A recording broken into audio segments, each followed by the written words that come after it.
नमस्कार मित्रांनो, स्वागत आहे तुम्हा सर्वांचं आपल्या आजच्या या व्हिडिओमध्ये। आणि आपल्या आजच्या या व्हिडिओमध्ये आपण जाणून घेणार आहोत लग्नानंतर होईलच प्रेम या मालिकेच्या आजच्या भागाचे लेटेस्ट त्याचबरोबर इंटरेस्टिंग अपडेट। त्यामुळे पटापट व्हिडिओला लाईक करा, चॅनलला सबस्क्राइब करा आणि बेल आयकॉन आठवणीने प्रेस करा, जेणेकरून पुढच्या प्रत्येक व्हिडिओचं नोटिफिकेशन हे तुम्हाला मिळायला हवं आणि सगळ्या व्हिडिओंचा आनंद सुद्धा तुम्हाला घेता यायला हवा। लाईक करा, कारण तुमच्या एका लाईकमुळे आम्हाला पुढे आणखीन जास्त काम करण्यासाठी मोटिवेशन आणि ऊर्जा मिळत असते। तर मित्रांनो, आजच्या भागामध्ये आपण जाणून घेणार आहोत की कशा प्रकारे काव्या ही नंदिनीला आपण घटस्फोट घेऊया असं त्रास देत असते, तिला भाग पाडत असते आणि कशा प्रकारे नंदिनी ही तिला समजावून सांगते मंगळसूत्राचं महत्त्व आणि घटस्फोट घेण्यापासून नकार देते। चला तर मग मित्रांनो, वळूया आपल्या आजच्या एपिसोडकडे। पण हे सगळं नेमकं कसं घडणार हे जाणून घेण्यासाठी तुम्हाला आपला हा व्हिडिओ शेवटपर्यंत नक्की पाहावा लागेल। आजच्या भागात आपण असं पाहतो की आता इकडे नंदिनी ही सकाळी उठून सगळं काही आवरून देवघराजवळ आलेली असते आणि मग तिथे कोणी नसल्या कारणामुळे ती मंदिरात येऊन पाया पडते, हात जोडत असते। तर आता इकडे नंदिनी पाया पडत असते, इतक्यात तिथे जी मोठीच्या मोठी समई ठेवलेली असते त्या समईमधली एक वात विझत असते। त्याबरोबर नंदिनी अजिबात वेळ न घालवता पटकन येऊन तिथे एक हात पुढे करते। त्याबरोबर लगेचच समोरून मुक्ता येते आणि ती दुसरा हात तिथे लावते, त्यामुळे समई विझत नाही। त्यानंतर आता मुक्ताला बघून नंदिनीला आनंद होतो, पण मुक्ता ही नंदिनीला म्हणत असते, खरं तर लग्नाच्या शुभेच्छा देण्यासाठी मी इथे आले होते, पण जे काही घडलं ते कळल्याच्या नंतर खरंच सांगते, शुभेच्छा देण्याची इच्छाच होत नाहीये। नंदिनी, खूप अवघड गेलं असेल नाही ग तुला हे सगळं करणं। त्याबरोबर आता नंदिनी ही मुक्ताला सांगत असते, अवघड गेलं असेल अगं, आता कुठे सुरुवात झाली आहे या सगळ्याची, आता पुढे आणखीन सर्व गोष्टी कठीण होऊन बसणार आहेत। त्यावर आता नंदिनीला मुक्ता समजावून सांगते, असं का म्हणतेस तू, आणि हे सगळं काही तुला व्यवस्थित जमेल। तारेवरची कसरत असली तरी तू नंदिनी आहेस, तू सगळं नीट करशील। अगं, मी आणि सागर आम्ही सुद्धा लग्न केलं होतं, ते फक्त सईसाठी। आमचं लग्न म्हणजे खूप मोठी तडजोड होती, पण तरीसुद्धा आता हळूहळू आमचं नातंसुद्धा बहरलं की आमच्यातसुद्धा सगळं व्यवस्थित झालंच ना। मी आता माझ्या कुटुंबासाठी कोणत्याही दिव्यातून जाऊ शकते, कारण आता माझं आणि सागरचं नातं तेवढं स्ट्रॉंग झालं आहे। पण त्याच्यासाठी आम्ही दोघांनीही तेवढे एफर्ट्स दिलेत, तेवढा वेळ दिला आम्ही आमच्या नात्याला। हे बघ, नातं एकाएकी संपवून टाकण्यापेक्षा ते हळूहळू बहरवण्याचा प्रयत्न केला ना तर सगळं व्यवस्थित होतं। आणि खरं म्हणायचं झालं तर लग्नानंतर होईलच की प्रेम, का उगाचच्या उगाच काळजी करायची। तर नंदिनी म्हणत असते की एका बाजूला समंजस सासू सासरे, तर दुसरीकडे त्रास देणारी सगळी कुटुंबातली बाकीची लोक, आणि दुसरीकडे तर ज्याच्या कधी नवरा म्हणून विचारच केला नव्हता ती व्यक्ती। त्याबरोबर आता लगेचच पुढे तिला समजावत असते मुक्ता, काही असलं नंदिनी तरीसुद्धा तू लग्न टिकवण्याचा जो काही निर्णय घेतलास ना तो खरंच खूप उत्तम आहे। अगं, फटाकड्यासारखं नातं एका झटक्यात फोडून टाकून लक्षात ठेवण्यापेक्षा आयुष्यभर ते समईसारखं तेवत ठेवणं ह्याला अर्थ असतो ना। पुढे ती सांगत असते की मी जेव्हा सागरबरोबर लग्न केलं ना त्यावेळेस माझ्यासाठी माणसंच नाही तर सगळंच नवीन होतं, घर, कल्चर सगळंच वेगळं होतं, पण तरीसुद्धा आम्ही सगळं काही जुळवून आणलंच ना। तसंच तुझंसुद्धा सगळं लवकरच चांगलं होईल, आणि तू जो लग्न टिकवायचा निर्णय घेतला आहेस त्याच्यासाठी मी कायम तुझ्याबरोबर असणार आहे, आणि देवी आईसुद्धा तुझ्याबरोबर असो। मी तिला नेहमी प्रार्थना करेन की तू जो निर्णय घेतला आहेस तो कायम राहू। आणि मग ती तिला एक देवीची मूर्ती देते आणि तिकडनं निघून जाते। त्यानंतर आता इकडे नंदिनी ही सकाळी किचनमध्ये आलेली असते आणि मग ती सगळ्यांसाठी चहा बनवत असते।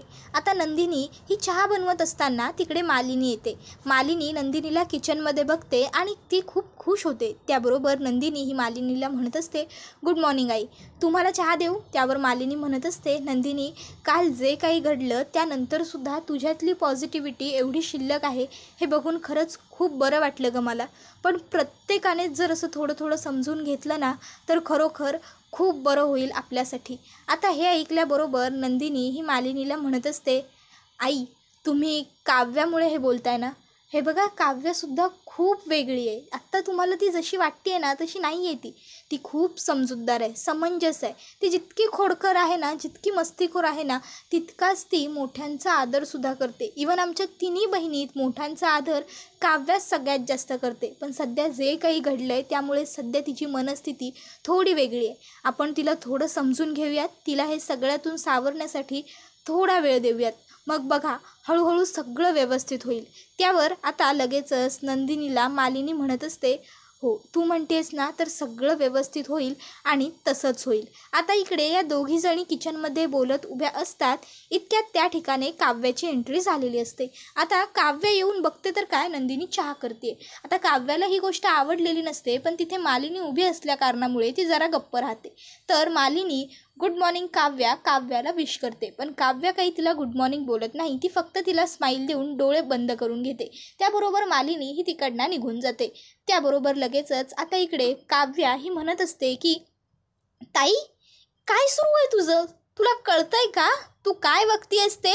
R you out of your mind? उगाच काय करतेस तू हे सगळं? आणि चहा वगैरे बनवतेस तू इथे यांच्या घरामध्ये? ताई, काय सुरू आहे ग तुझं हे सगळं? का आता तुला आदर्श सून म्हणून मिरवायचं इथे? त्याबरोबर मात्र आता नंदिनीचा पारा चढतो आणि नंदिनी काव्यावरती आवाज चढवते. ती काव्याला म्हणत असते, काव्या काय बोलतेस तू? कळतंय का तुझं तुला?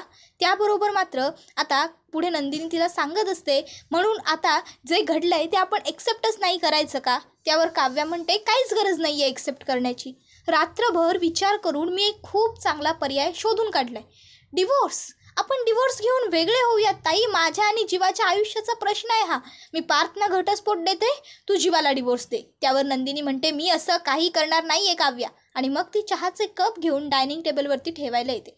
आता नंदिनीच्या मागोमाग काव्यसुद्धा तिकडे आलेली असते आणि काव्य म्हणत असते, ताई का नाही करायचं आपल्याला असं? त्याबरोबर नंदिनी ही काव्याला म्हणत असते, आवाज खाली, नीट बोल काव्या. इथे आल्यापासून बघतेय मी सगळेजण तुझ्याशी व्यवस्थित बोलण्याचा, व्यवस्थित वागण्याचा, प्रेमाने तुला समजून घेण्याचा प्रयत्न करतायत, पण तू आहेस की कोणाचं काही ऐकून घेतच नाहीयेस. फक्त स्वतःच खरं करत चालली आहेस तू काव्या. आणि खूप चुकीची गोष्ट आहे ही. सगळेजण जर तुला समजून घेण्याचा प्रयत्न करतायत ना, तर तू सुद्धा त्यांच्याशी जुळवून घेण्याचा प्रयत्न कर ना. आणि काय वाटतं तुला, हे गळ्यात घातलेलं मंगळसूत्र म्हणजे काय फक्त दागिना आहे?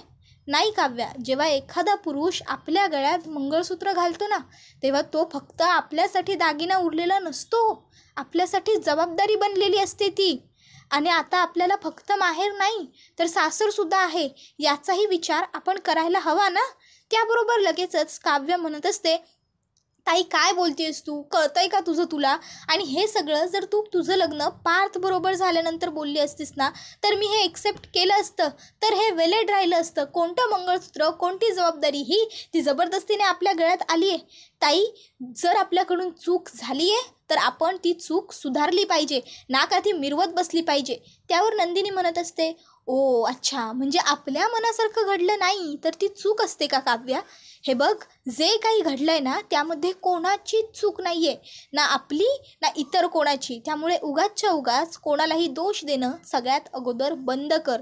आणि तुला आठवतंय, लग्ना अगोदर किती विचार करायचीस तू काव्या? आपल्या चुकीच्या वागण्यामुळे आपल्या आईबाबांना काय त्रास होईल, त्यांची मान खाली जाईल, त्यांना वाईट वाटेल. मग आता आपलं लग्न झालं आहे, आता आपल्या आईवडिलांबरोबरच आपल्याला आपल्या नवऱ्याच्या आईवडिलांचा सुद्धा विचार करावा लागणार आहे. कारण आता आपण जे कृत्य करू, आपण जे वागणी वागू, त्याच्यावरती फक्त आपल्या आईवडिलांनाच नाही तर आपल्या सासू सासऱ्यांना म्हणजे आपल्या नवऱ्याच्या आईवडिलांना सुद्धा बोल लागणार आहे. कळतंय तुला? आपण जसा त्यांचा सन्मान जपतो ना, तसंच सासू सासऱ्यांचा मानसुद्धा नको का जपायला? अगं, आपल्याला फक्त माहेरच नाही तर आता सासरसुद्धा झालेलं आहे आणि आपण आता आपल्या माहेरी नसून सासरी आहोत, या गोष्टीचं भानसुद्धा असायला पाहिजे. हे भाग्य फक्त स्त्रीला लाभतं की तिला दुसऱ्या घरी येता येतं, आणि ही ताकदसुद्धा फक्त एका स्त्रीमध्येच असते की दुसऱ्या घरात येऊन सगळं नव्याने आयुष्य सुरू करणे. त्यामुळे जरा प्लीज जपून बोल. तू काय बोलतेस, तुझं तुला कळतंय? आणि का देऊ मी जीवाला घटस्फोट? जेव्हा संपूर्ण जग माझ्या विरोधात उभं राहिलं, कोणीच माझी साथ दिली नाही, सगळ्यांनी माझी साथ सोडली, त्यावेळेस जीवाने माझा हात पकडला, त्याने माझी साथ सोडली नाही. त्याने माझा हात पकडला कारण त्याला सगळी परिस्थिती माहिती होती. त्याचीसुद्धा काही स्वप्न असतील, त्याच्यासुद्धा काही इच्छा आकांक्षा असतील ना, पण तरीसुद्धा ते सगळं जुगारून त्याने माझा हात धरला, हे मंगळसूत्र माझ्या गळ्यात घातलं. मग आता त्याचं कुटुंब माझं कुटुंब नाही, त्याची नाती माझी नाती नाही. आता ह्या घरातली कुटुंब सगळी आपली, या घरातली सगळी नाती माणसं सगळं आपलं आहे. ह्या घरातलं दुःख आपलं, ह्या घरातलं सुख सोहळे सगळं आपलं. त्याबरोबर काव्या म्हणत असते, काय बोलतेस ताई तू? तुला कळतंय का? हो का? बरं, एक गोष्ट मला सांग, ज्याच्याबरोबर तू सुखी संसाराची लग्नाची स्वप्न पाहिली होतीस, ते पार्थ आता आयुष्यभर तुझ्या डोळ्याच्या समोर असतील, त्यांच्याकडे एकदाही तुझी नजर वर बघायला जाणार नाही? तू मन मारून जगू शकशील? अगं आतल्या आत तुझं मन जाणार नाही का तुला ताई? त्याबरोबर नंदिनी म्हणत असते, नाही होणार असं काहीच. नाही बघणार मी एकदासुद्धा पार्थकडे वरती बघून, कारण जर आता माझ्याकडून ही चूक झाली ना काव्या, तर मी फक्त पार्थनाच नाही तर जीवाला सुद्धा त्रास होईल या गोष्टीचा, याचं भान ठेवेन. जीवाने माझ्यासाठी जे जे काही केलं आहे ना, ते सगळं एका झटक्यात मातीमोल होईल. आजच्या नंतर मी पार्थकडे फक्त एक ह्या घरातला फॅमिली मेंबर म्हणूनच बघणार आहे. कारण आता जर मी असं वागले नाही तर आपला जो 2 संसारांचा गाडा आहे ना, तो पत्त्यांच्या बंगल्यासारखा कोसळून जाईल आणि पार्थच्या अब्रूवरती लोक उंगल्या उठवतील आणि मला असं काहीही झालेलं नको आहे. आपण आता दोघींनी सुद्धा हे सगळं समजून आणि सांभाळून घ्यायचं आहे. कळतंय का तुला काव्या? पण काव्या मात्र काही ऐकून घ्यायला तयारच नसते. ती म्हणत असते, ताई तू उगाच काहीही बोलतेस. त्यावर नंदिनी तिला सांगत असते, मी काहीही बोलत नाही आहे, तू आता रियालिटी एक्सेप्ट करायला लाग. कळतंय तुला? तू उगाच काहीही बडबड करतेस, जरा भानावरती ये. तर दुसरीकडे आता घरातले सगळे सदस्य खाली आलेले असतात आणि सगळ्यांनी काव्य आणि नंदिनीचं बोलणं सुद्धा ऐकलेलं असतं. तर आता इकडे आईबाबांना तर हे सगळं ऐकून जरा बरं वाटलेलं असतं की नंदिनी जीवाला मी घटस्फोट देणार नाही असं म्हणते. तर दुसरीकडे आता रम्या, वसू आत्या, मंजू आत्या ह्या तिघींना आनंद झालेला असतो की येस, आपल्याला जे हवं आहे ते घडतंय. ह्या दोघी बहिणींमध्ये असंच भांडण टिकून राहिलं पाहिजे, म्हणजे ह्या दोघी कधीही एकत्र येणार नाही. तर आता नंदिनी ही काव्याला समजावून सांगत असते की काव्या, तू सुद्धा आता रियालिटी एक्सेप्ट कर, अशी वागू नकोस वेड्यासारखी. त्याचबरोबर ती तिला सांगत असते की आता फक्त तू मोहित्यांची मुलगी राहिलेली नाहीस, तर आता तू देशमुखांची सूनसुद्धा आहेस, या गोष्टीचं भानसुद्धा तुला राहू देत. आता हे सगळं ऐकल्यानंतर काव्याला नंदिनीचं काहीच पटलेलं नसतं आणि ती रागारागात आता तिकडनं निघून गेलेली असते.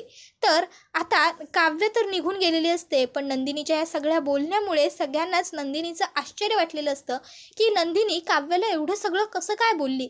त्याबरोबर हा एपिसोड तर इथेच संपतो, पण नंदिनीला ही गोष्टच माहीत नाही आहे की काव्या का सतत तिला घटस्फोट घे बोलतीये. कारण ती नंदिनीला जीवाबरोबर बघूच शकत नाही आहे, कारण तिचं जीवावरती जीवापाड प्रेम आहे.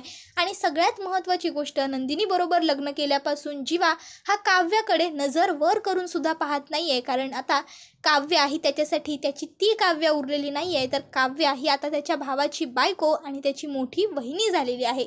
आणि नंदिनी म्हणजेच तिची मोठी बहीण ही त्याची बायको आहे. तर हा एपिसोड तर आपण इथेच संपवतोय, पण नक्की आता हे पुढे घडणार काय? खरोखर आता या लोकांचा घटस्फोट होणार का? आणि नंदिनी आणि जीवा, त्याचबरोबर पार्थ आणि काव्या वेगवेगळे होणार का? तुम्हाला काय वाटतं ते आम्हाला कमेंट करून नक्कीच सांगा. त्याचबरोबर आपल्या व्हिडिओला लाईक करा, चॅनलला सबस्क्राईब करा आणि बेल आयकॉन आठवणीने प्रेस करा, जेणेकरून पुढच्या प्रत्येक व्हिडिओचं नोटिफिकेशन हे तुम्हाला मिळत जाईल. त्याचबरोबर आपला हा व्हिडिओ तुमच्या मित्रपरिवाराबरोबर त्याचबरोबर कुटुंबियांसोबत सुद्धा नक्की शेअर करा, जेणेकरून तुमच्याचप्रमाणे त्यांनासुद्धा आपल्या व्हिडिओंचा आनंद घेता येईल. मित्रांनो, लाईक आठवणीने करत जा, कारण तुमचा एक लाईक हा आमच्यासाठी खूप महत्त्वाचा आणि मोलाचा असतो. तुमच्या एका लाईकमुळेच पुढे आम्हाला आणखीन जास्त काम करण्यासाठी आणि अशाच उत्तम व्हिडिओ तुमच्यासाठी घेऊन येण्यासाठी मोटिवेशन मिळत असतं. त्यामुळे लाईक आठवणीने करा. धन्यवाद.